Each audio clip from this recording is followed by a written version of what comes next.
Le 28 février, nous sommes appelés à voter sur l'initiative populaire « Pas de spéculation sur les denrées alimentaires ».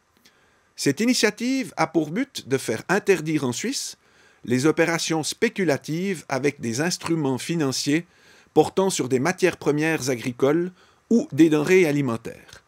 L'objectif final étant de lutter contre la faim dans le monde. L'initiative aborde un sujet complexe. La faim et le manque de nourriture sont une atteinte aux droits de l'homme.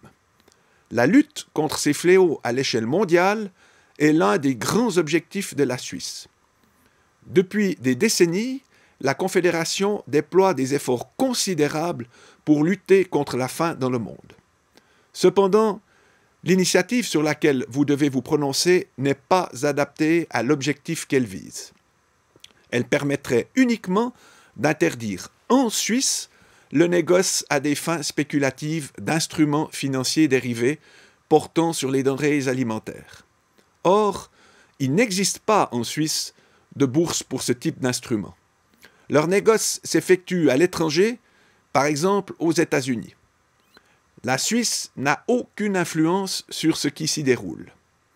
Mais les instruments financiers dérivés n'ont pas que de mauvais côtés.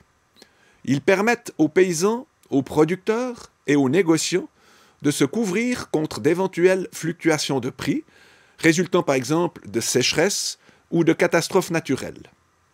Bon nombre d'entreprises sises en Suisse, actives sur les places boursières internationales, ont recours à ce type d'instrument pour assurer leurs arrières.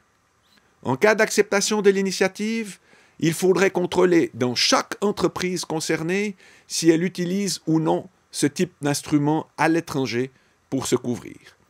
Les nouvelles tâches administratives qui s'imposeraient ont un coût et se traduiraient par des restrictions pour les entreprises. Celles-ci devraient alors probablement chercher une solution à l'étranger. Pour parler clairement, des emplois sont en jeu. Les entreprises directement concernées ne seraient pas les seules touchées.